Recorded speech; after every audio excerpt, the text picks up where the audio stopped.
Sont accusés de terrorisme, d'enrôlement de mineurs ou encore d'atteinte à la sûreté de l'État. Selon le gouvernement tchadien, ces hommes sont d'anciens combattants du FACT, un groupe rebelle armé à l'origine de l'offensive militaire d'avril 2021 et qui avait emporté la vie de l'ancien chef d'État, le maréchal Idriss Déby. Leur procès se tient à huis clos à la maison d'arrêt de Klessoum, un événement très attendu au Tchad. On veut la vérité, on veut la transparence, on ne veut pas le magouillage. Aujourd'hui, ils ne sont que 25 sur le banc des accusés, mais au total, c'est officiellement 454 combattants qui devraient être jugés.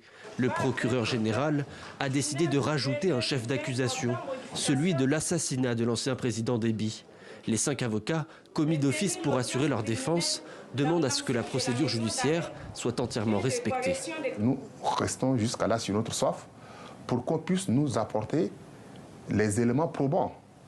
Il va falloir qu'on puisse nous démontrer, qu'on puisse apporter toutes les preuves possibles pour pouvoir dire que c'est effectivement les accusés qui ont eu à être à l'origine de l'assassinat du maréchal du Tchad.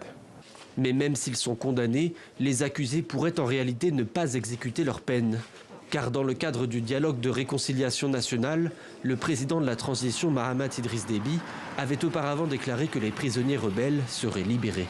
Nous souhaitons que le droit soit dit et que le président de la République, dans une mesure d'apaisement, mais dans un sens d'apaisement ou de réconciliation, parce qu'il a toujours dit qu'il attend toujours tout le monde sur la table des négociations ou du dialogue, revienne à la fin de cette procédure pour dire « Ok, j'avais promis, la justice a fait son travail, mais je vous gracie ».